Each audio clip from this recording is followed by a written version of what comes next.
સાથે હું છું જિજ્ઞાસા। અત્યારે ખૂબ જ મહત્વપૂર્ણ સમાચાર મળી રહ્યા છે કે જ્યાં પ્રખ્યાત લોક સાહિત્યકાર ભીખુદાન ગઢવીએ મોટી જાહેરાત કરી છે। આજીવન લોક ડાયરાના કાર્યક્રમો નહીં કરવાનો તેમણે નિર્ણય કર્યો છે। હવે ડાયરાના મંચ પર નહીં જોવા મળે ભીખુદાન ગઢવી। વધતી ઉંમરને પગલે ભીખુદાન ગઢવીએ આ મોટો નિર્ણય કર્યો છે।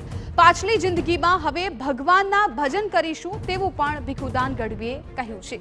તો અત્યાર સુધી છેલ્લા કેટલાય દાયકાઓથી લોક સાહિત્યકાર ભીખુદાન ગઢવીને સૌ કોઈ સાંભળીને મોટા થયા છે, ત્યારે આ સૌથી મોટી એમની જાહેરાત લોક ડાયરાના કાર્યક્રમોમાં હવે તેઓ નહીં જોવા મળે, તેઓ લોક ડાયરા નહીં કરે। ભીખુદાન ગઢવીએ આ જાહેરાત કરી છે। આજીવન લોક ડાયરાના કાર્યક્રમો નહીં કરવાનો તેમણે આ નિર્ણય કર્યો છે।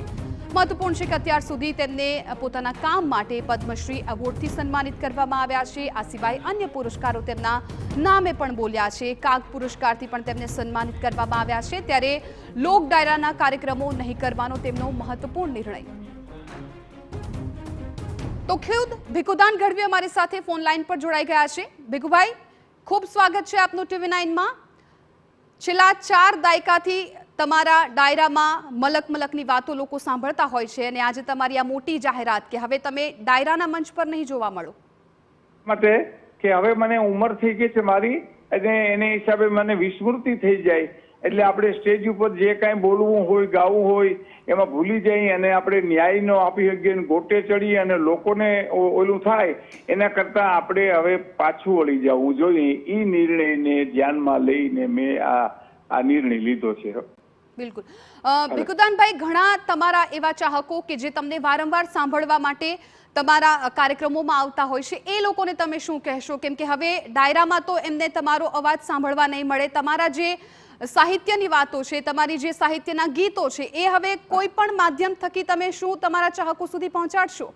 એના માટે હું એટલું જ કહેવા માંગુ છું કે બીજા અન્ય કલાકારો પણ બહુ સારું બોલે છે, સારું ગાય છે, સારી વાતો કરે છે, અને બીજું મારો જ સાંભળવાનો એનો હોય તો મારું ઘણું રેકોર્ડિંગ છે, ટીવીમાં છે, રેડિયોમાં છે, ઓડિયો કેસેટમાં છે, વિડીયો કેસેટમાં છે, એમાં એ સાંભળી લે। બાકી તો શું, હવે આપણે આપણું શરીર કામ ન કરે અને આપણે ન્યાય ન આપી શકીએ, એટલે આપણે પાછું વળી જવું જોઈએ એમ। ભીખુદાનભાઈ, હવે આગળના સમયમાં તમે શું કરશો? કેમ કે તમે પણ કહો કે ભગવાનના ભજન હવે કરીશું, પરિવારની સાથે રહીશ અને બને ત્યાં સુધી ભગવાનનું નામ લઈને મારો સમય એકાંતમાં વિતાવીશ એમ કરે। ભીખુદાનભાઈ, આખી તમારી સાહિત્યની આ જર્ની રહી છે। તમે ગુજરાતના લોક ડાયરાઓમાં લોકગીતો મલકની તમે વાતો કરી છે। આ 4 દાયકા લગભગ થઈ ગયા। આ 4 દાયકાને તમારે જો વર્ણવવો હોય તો તમે કેવી રીતે વર્ણવશો? બને ત્યાં સુધી મેં આખું કુટુંબ બેસે, ભાઈ બહેન, મા દીકરી, પતિ પત્ની બધું બેસી અને સાંભળી શકે મર્યાદાપૂર્ણ એવા મેં પ્રસંગો રજૂ કર્યા છે। ક્યાંય મર્યાદામાં આંચ ન આવે, ક્યાંય કોઈને મન દુઃખ ન થાય, અને એમાંથી કંઈક કવિની રચનામાંથી, કોઈ વાર્તામાંથી, મેઘાણીભાઈમાંથી, દુલાભાઈ ભગત બાપુમાંથી, એ જે કાંઈ એને સારું જીવનમાં મળે એ મેં પીરસવાના પ્રયત્ન કર્યા છે। બિલકુલ ભીખુદાનભાઈ, હવે તમે જાહેરાત કરી દીધી છે કે તમે લોક ડાયરા નથી કરવાના। અત્યારે થોડું કંઈક તમારી ઓડિયન્સ માટે, તમારા ચાહકો માટે એક નાનકડી લાઈન તમારે કઈ ગાવી હોય તો તમે ગાઈ શકો? ના, પણ હવે હું છે અત્યારે હું એવી રીતે ન ગાઈ શકું, પણ હું એટલે મેં અટાણે ગાયું છે, અટાણ સુધી મારી બધું એને બધાએ સાંભળ્યું જ છે બેન, સમજ્યા? ભીખુદાનભાઈ, આપનો ખૂબ ખૂબ આભાર અમારી સાથે વાત કરવા બદલ। રાજભા ગઢવી પણ અમારી સાથે જોડાઈ ગયા છે। રાજભા, અત્યારે આ મોટી જાહેરાત ભીખુદાન ગઢવીની કે હવે તેઓ ડાયરાના મંચ પર નહીં જોવા મળે, હવે તેઓ ભગવાનના ભજનમાં લીન થવા માંગે છે। હા બેન, છેલ્લું એમને આનંદનું જીવન, ભજનનું જીવન, આમ તો આખી જિંદગી એમણે સરસ ભજન સાહિત્ય જે પીરસ્યું ગુજરાતને, એ પણ ભજનના રૂપમાં, એટલે કે જે કામ કરવું જોઈએ એવું સારું કામ કર્યું છે। મારા ખ્યાલથી 55-56 વર્ષ સુધી એમણે ગાયું। અત્યારના યુવાનો એટલા વર્ષ જીવે તોય ઘણું કહેવાય, એને બદલે એમણે એટલા પ્રોગ્રામો આપ્યા। લોક સંસ્કૃતિ, સંસ્કાર, ગામડું કેને કહેવાય અને જીવતર કોને કહેવાય, જીવતરના મૂલ્ય કોને કહેવાય, એ વાતો સંપૂર્ણ મર્યાદા સાથે જેમણે રજૂ કરી આપણી પરંપરાને, અને એ આર પાર ઉતરી ગયા।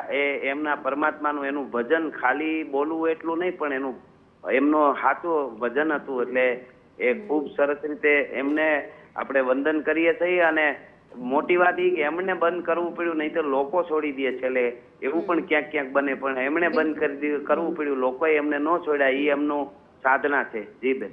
બિલકુલ. રાજભા, તમે પણ ડાયરા કરો છો. ભીખુદાન ગઢવીના ડાયરાઓ સાંભળીને આજના જે કલાકારો છે ઘણું બધું શીખતા હોય છે. ત્યારે જો તમને પૂછવામાં આવે કે ભીખુદાન ગઢવીનું તમને કોઈ ખૂબ ગમતી વાત હોય, જે તમને ડાયરામાં ખૂબ મજા આવતી હોય, એવી કોઈ વાત હોય તો તમે એક જણાવી શકો? એમાં એવું બેન, એની લગભગ ખૂબ વાતો ગમે, ગીતો, વાતો, એમનું બોલવું, એમ કેવી રીતે બોલાય, અને એના કરતા બોલવું શું, એ તો ભીખુદાન બાપા પાસેથી શીખવા મળે, પણ શું ન બોલવું એ પણ એમની પાસેથી શીખવા મળે. એવી વાતો છે બેન. બિલકુલ. રાજભા ગઢવી, આપનો ખૂબ ખૂબ આભાર અમારી સાથે વાતચીત કરવા બદલ. તો અત્યારે ભીખુદાન ગઢવીની આ મોટી જાહેરાત કે હવે તેઓ ડાયરાના મંચ પર નહીં જોવા મળે.